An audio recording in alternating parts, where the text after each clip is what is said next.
And welcome back to another episode of Man vs. Marriage, episode 12. I am Quincy Moran, the Q Dog, in the studio with Coach Rita. Coach Rita, say what's up? What's up? Yeah, that's for real. So here we are, and this episode is going to be so exciting. You know, I said this one time when I spoke. Prepare to be amazed. Nobody looks amazed yet. Prepare to be amazed. What does that look like? There you go. Yeah, what does that look like? So today's episode is She Don't Think Like You. No, really. Bro, she don't think like you. So we got to get into the weeds. And it's funny that it kind of goes hand in hand. I didn't think about this before, but with episode 11 saying silent expectations, you're expecting her to think like you. Right. And you're not telling her. And even if you are, that's unrealistic. Yeah, she's not thinking like you at all. No, and thank God she doesn't. I mean, really. I am so thankful. My wife's in the studio. I'm so thankful you don't think like me. You know what I'm saying? So let's dive into this. So, Rita, if you'll kind of lay this episode out for us, I would greatly appreciate it, because us guys got a lot to learn. Now, I want to preface this. Look at all these hand movements. You see? That's when you know that things are really pumping. I want to preface this by saying, you kind of get concerned that you were getting concerned that you're not stereotyping every guy. Right. Forget about it. It's a stop everything moment.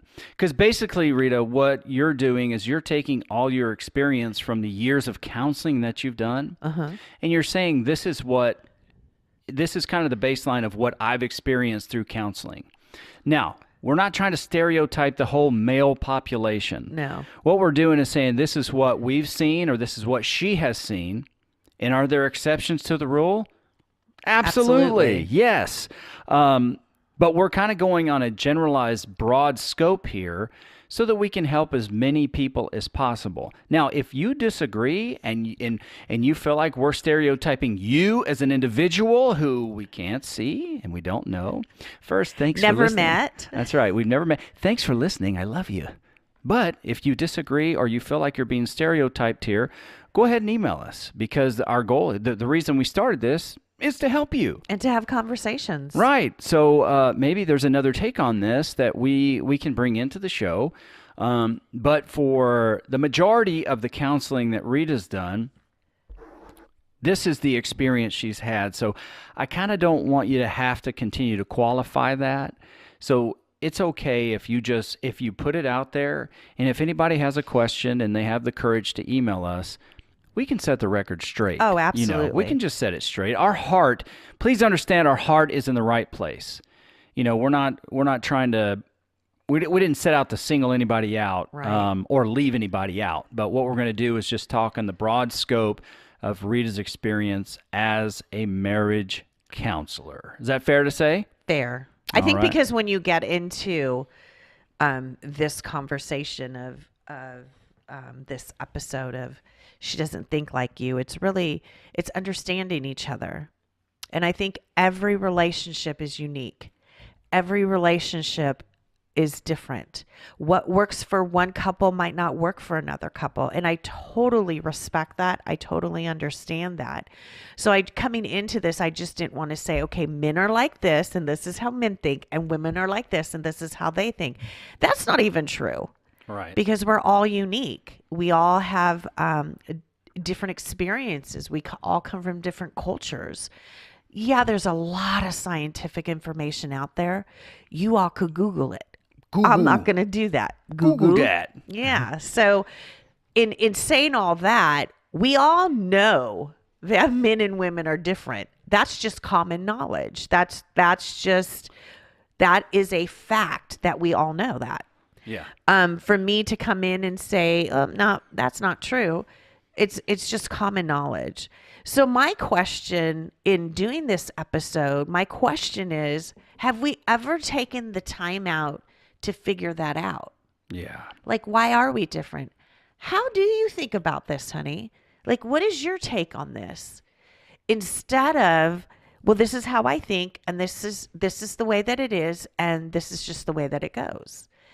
Instead of really opening ourselves up to the sense of okay, babe, I know you don't think like me. Like, what was your take on this whole conversation? Yeah, that's brilliant. Oh my gosh, that's brilliant. It's such simple questions to really enlighten yourself, because I want to know what he's thinking about within our relationship, of how he thinks, not because this is what science has told me, Right. that this is how men should think. This is how they're wired. I get that. I understand that, but I want it to be on a more personal level, to understand what exactly is he thinking. What exactly is she thinking? Why does she think this way? Let's just put a little bit more work into our spouse to understand them better, and to understand that they don't think like me. Yeah. And that's okay. And it is okay. And I mean, you might get in what you're kind of doing there is you're getting into limiting that person's ability to be unique and Right. to grow. Right. You're putting them kind of putting your wife or whomever it is into your box, and only allowing them to grow as far as you think they can. Right. Because you're not giving them the capacity. Maybe it's not that you're not giving them that. It's more of, I don't want to say accepting, but it's more of you're just not giving them the freedom to be themselves. Exactly. And you're like expecting that they should think like you. So it's kind of weird, because you go from, I expect you to know what I'm thinking, Right. and then I expect you to think like me. How do we come up with these expectations? know. Where the heck does this come Crazy. from? Yep. That is It's so crazy. weird. Okay, well, let's get on Right. into it. So I think another thing too to think about. See, I'm giving you the listener just things to think about, things to ponder about, things to question yourself about, and then you can find out where you're coming from. Because just because we're wired differently, like just because we are different, it doesn't mean that I'm better than you or you're better than me. That's not what a lot of people tend to go there, and that's not what this is about. No one is better than anyone, Right. and once you start getting to that comparison thing, I mean, then that's just the killer of all killers. If I'm going to sit and compare men from women, we're not. That's not where I want to go. Or if you're going there, if there's a comparison, then you need to back up a little bit, because that's not what this is about. It's like we're in this together. Right. One's not better than the other. One's not smarter. It's just different. Yeah. And it's having the ability to accept differences. And I think sometimes it might be intimidating to some to accept somebody that's different than me, that thinks differently than me, that acts differently than me. And having that ability of acceptance kind of intimidates us, because then we do that. What do you call it? The hierarchy. Then we start doing that Yeah. hierarchy thing of who's better than who, Right. instead of learning acceptance. Yeah. What were you going to say? It looks like you're going to say something. Well, like you're bouncing in your. I'm bouncing, right? Yeah, so it just reminds me, it reminds me of what we talked about way on early in this podcast. And, what I looked at to say, and I've told the story many times, it's like the whole theory of speed bump for Jeannie.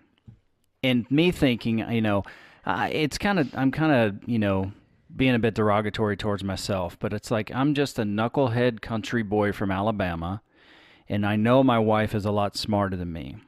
So I would call her in the middle of the day and give her 6 or 7 or 8 or 9 or 10 things that needed to be done that maybe we had talked about, but don't forget, you got to do all these things. Thinking that she could think and process this like me, Right. which for me is, if I have a lot of things going on and there's more things to be thrown on the table, I kind of thrive in that area where I can take it, kind of categorize it, and conquer it. I enjoy that. And I would think if I can handle this, my wife, who is so much sharper than I am, There's no reason she can't handle all this. Right. So I would call her in the middle of the day and just, it would be a train wreck. And I got into the idea that she's not doing this stuff because she just doesn't care. So not only was I thinking she thought like me, I was also thinking for her. How nice of you. Isn't that so kind of me? I'm just kind of, taking all the responsibility away from you. And then when you kind of described to me that she needs that security, she needs that, the word just escaped me. She needs certainty about what's going on. And if something's going to get in the middle of that, she needs to be prepared. Now, what she has on her list to do, watch out, dude. She's going to do it with fire. Right. With fervency. She's going to accomplish it, what she sets out to do. Mm-hmm. But if you're going to change that, she needs some notice. And I need to respect that. And for a guy, it's like you have to be willing to be kind of vulnerable enough to trust your spouse. To say, hey, I suck at this part, and I'm so glad you don't. But I can't expect you to think and do things like I do because you don't think like me. Right. So what we decided to do was if anything was coming, I could prepare her. And I could say, okay, speed bump. I need you to understand this. And then stand back and let the fire rise and the smoke and ash fill the air. Mm-hmm. And then after it's burnt out, she's like, back. Okay, I'm ready. And how much better is that for her and our relationship if I just realize and I accept she doesn't think like me? Right. And that's a good thing. I didn't marry her because I wanted a copy of myself. So it's actually our differences that seem to kind of bring us together, but why do I spend so much time trying to conform her into me?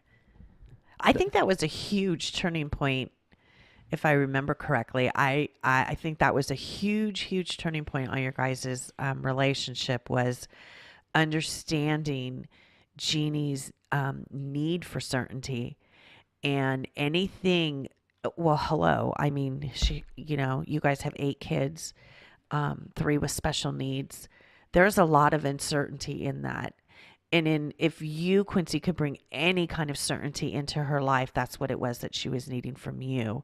And doing life and going through life when there was a speed bump, that's how we, came to terms of, okay, Jeannie, she needs to know when those speed bumps are coming up. That's and right. If you use that word, okay, honey, this is a speed bump, it's preparing herself.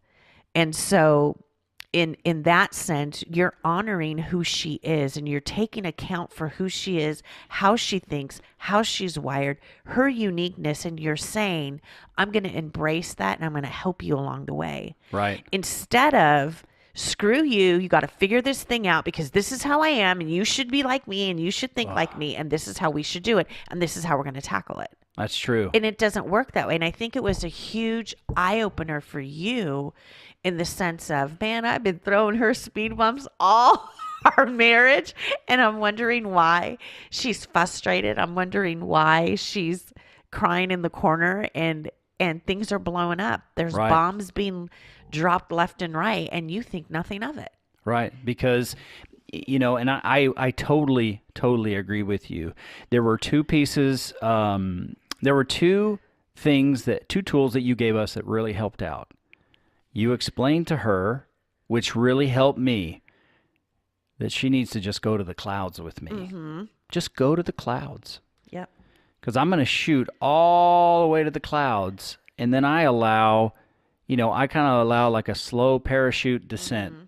And the longer it takes to come down, the more I kind of come back to reality. Right. Okay. But I need to go to the clouds because I have to expand the way I think. Mm-hmm.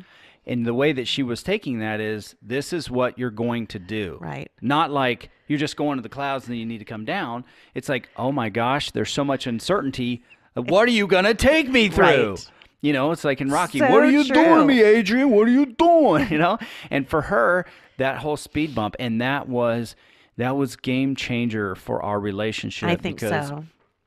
We really started to understand each other better. Uh-huh. And that was such a miracle status because it's helped us, and now she can start going to the clouds on her own and understanding that there is a little adventure in uncertainty. Definitely. But just control the parachute. Get back down as fast as you need to. Right. So yes, because that's her, and that's right. okay. Yeah, it's such a wonderful quality about her, because I am such an uncertain person. When I need certainty, where do I go? Exactly. I go to Jeannie. She's the most certain thing that I have. She is the most Set, certain stable, thing I know. loyal, and she can bring me back to certainty, because every once in a while the cliff gets really steep on my side, and I pucker up and I need certainty. Right. So it's actually something that adds value to our relationship if I'm willing to honor her difference. Right.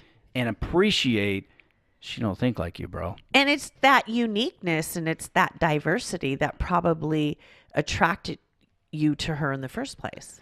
Dude, you know what attracted me? And we lose sight of that. This is one of the top things, besides her being a smoking hot 10. She's an 11 on a scale of 10. She is a cutie. Oh, my Lord. And the funny thing is, we tell the story. When I met her for the first time, I was so mad at the person that introduced us to each other, because she's so far out of my league. I was pissed. I was like, what the heck is this guy thinking? He set me up with this chick? Like she's never going to go out with me kind of thing? Yeah. Really? The first time I saw her, she looked like a CoverGirl ad. I was so nervous to meet her. How funny. Yeah, because I was babysitting for a friend, and it's like, bro, I need some help, man. You've got what, 6 kids at the time? No, 7 kids. One of them was in diapers. Okay, and I'm like, man, I need some help, dude. I'm kind of crying mercy. Right. So that's why I can relate to how our babysitters today feel. And he's like, I got the perfect person, and he showed me her like a 3x5 card. She had written out her schedule. I was like, I don't know this chick, but she's hot on paper, bro. And I got so nervous that I ended up bringing 2 of my friends with me to babysit. And she kind of shows up, and she's like, like you need help. Why is she here? Right. So the only way I could build up the courage to meet her was to throw a kid on my back and go in the kitchen to meet her where she was talking to my friend's wife, so I could kind of get in there, and it was like it didn't matter. And I saw her, and instantly I was mad. I was like, how could you do this to me? Now, I didn't account for dimples and my southern charm. And by the end of the night, get this, she asked me for my number. Ooh. Boom! Just like that, son. Score. So one of the biggest reasons that attracted me to her was her ability to be a rebel, because I was not a rebel. I stayed inside the lines. The confines of dogmatically stayed inside the lines. I gave room for everybody else to be who they were, but I held myself to such a standard. When she would talk about God or whatever the conversation would be, it's like, how could I ever learn to think like that? How could I break out of the mold? Right. And it was the thing that drew me to her the most was her being such a rebel. And she put up this shell like she was the hardest person there was. I don't know how, but I just saw through the middle. And I felt like I know I could love that heart. I know that I could make that my own. Right. I could feed that. I could grow that. I want to. And that, so why I tried to start turning her into me, I have no idea. Yeah. But I had to go back to the reason. I mean, I didn't have tattoos when I met her. Mm-hmm. I'm working now on you're a all full tatted sleeve. Up. Look I got a whole chest tattoo. It was that drew me to her. And it's funny that she's a rebel, but she needs certainty. Mm-hmm.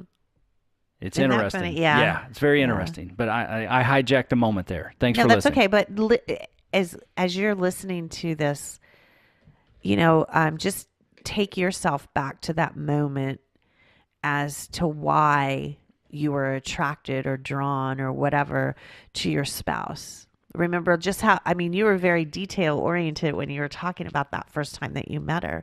Sometimes I think we need to go back there to appreciate the reason why. because I think sometimes we lose sight of it as years go on in our marriage. And, things change, things happen. But I think if you could go back and revisit that, and that heartfelt, this is why, this is what drew me to you, is that uniqueness, that difference, that you were so different than me. Mm-hmm. And really hone into that and just think about that a little bit.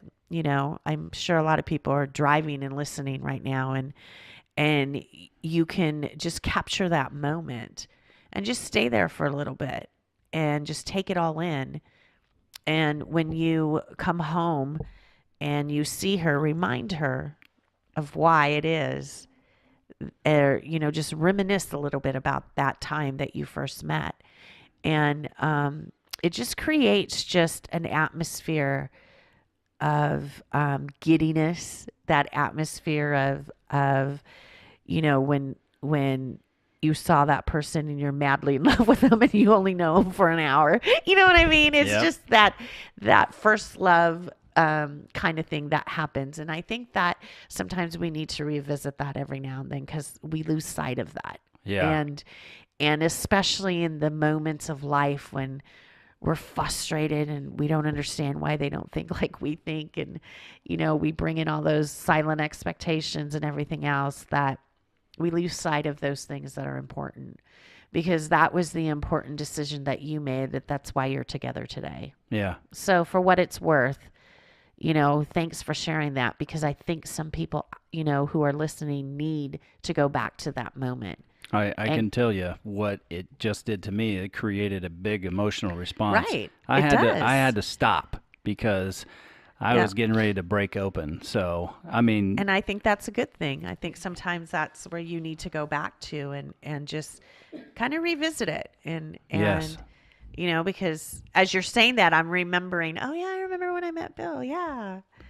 It just brings back those fond memories that we lose sight of. Yeah, I agree. That's a very good thing that you brought up there. And I'm glad you did, because you could do it on the way home from work after you've listened to this podcast. On the way home from work, you could just kind of revisit that time and see remember what it does. And just remember why you started. Right.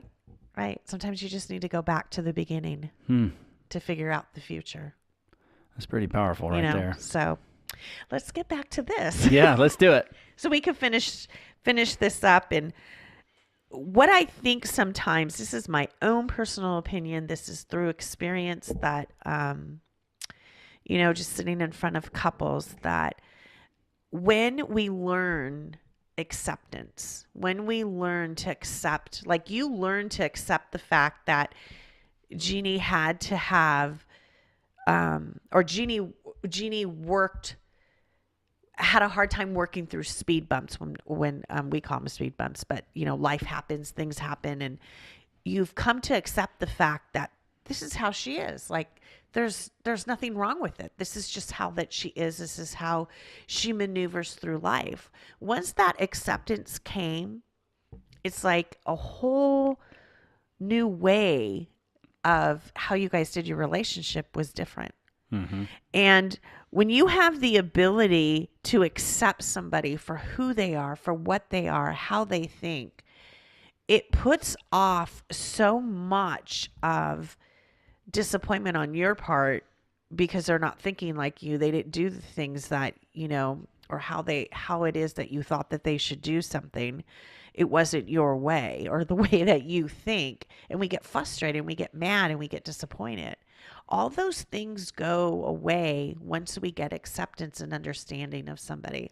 Because I truly believe this, and I've learned this through the years, what we don't understand, we tend to not value. Very true. So if I don't understand where my husband or my wife is coming from, I'm not going to value that person or their thoughts or their feelings. So what we don't understand, we tend not to value. So we need to gain understanding. So when it comes to acceptance, you can't give acceptance if you don't have it for yourself. So if you don't accept yourself, if you don't love yourself, if you don't respect yourself, if you don't appreciate yourself, if you don't value yourself, if you don't have it for yourself, how do you think you're going to give it to somebody else, or give it, just give it to your spouse? Right. So there's a process of you to look at and to ask yourself, do I accept myself? Like, do I appreciate me for me and who I am, how I think? Because if I do that as a person for myself, why wouldn't I give that to somebody else, Right. and allow them that too, to be them, of who they are, how they've been created. So I think sometimes when we don't have that ability, there's underlining factors in it of insecurities, low self-esteem. There's a poor self-image. There's fear. There's a bunch of insecurities. There's tons of things that are underlining as to why it is that you want to create an environment that's cohesive to how it is that you think. Because basically it just boils down to fear. Yeah. So the one who screams loud enough is the one usually that gets their way. So if you're dealing with a relationship and one person has a huge amount of fear, huge amount of insecurity, poor, self-esteem, all of that, you're all that screaming the loudest. So you're going to try to make your environment cohesive to all that all those insecurities that you're feeling. So you will change your spouse to make them feel how you're feeling, so it's cohesive with you. Ew. That sounds a lot like those awful words called control and manipulation. Exactly. Because of fear, because of insecurity, because, if I allow my spouse to be them, and if it's like you're saying, Jeannie was, totally rocking it, like, and she still does after having 8 kids, man. I mean, right? Mm-hmm.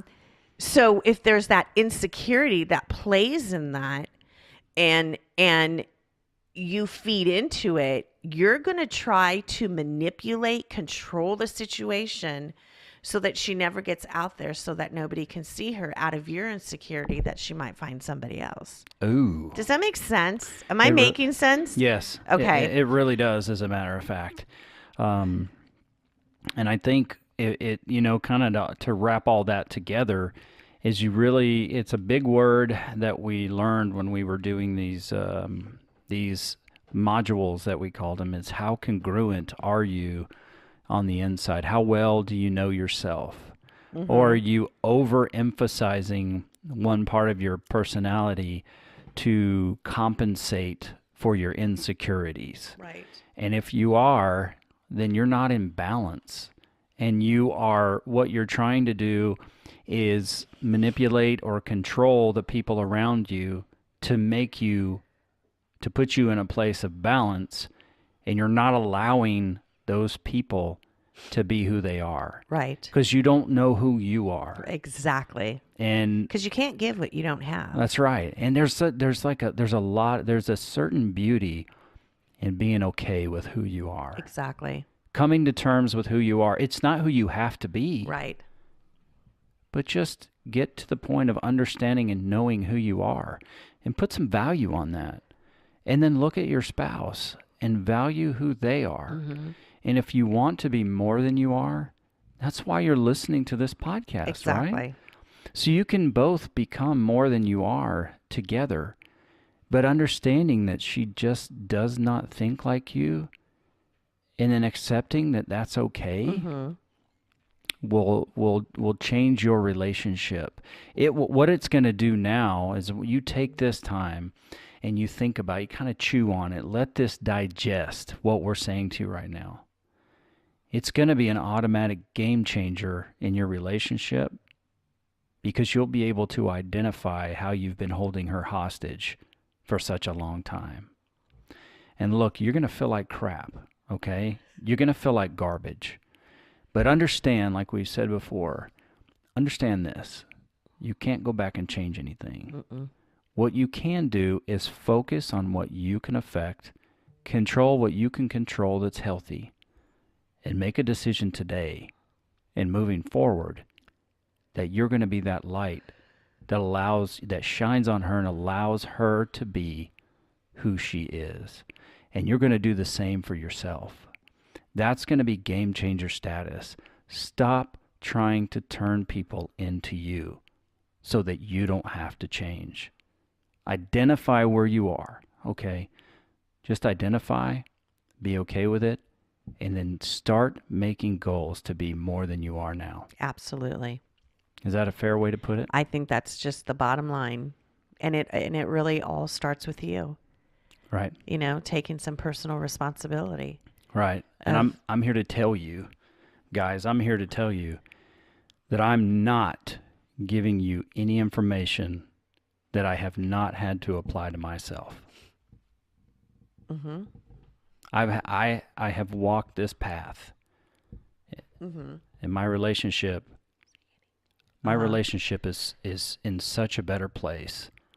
I can totally I totally agree with that. Knowing where you guys were, knowing the things that you guys have walked through, knowing where, you know, the middle and where you guys are at now, I think you're totally different people. Mm-hmm.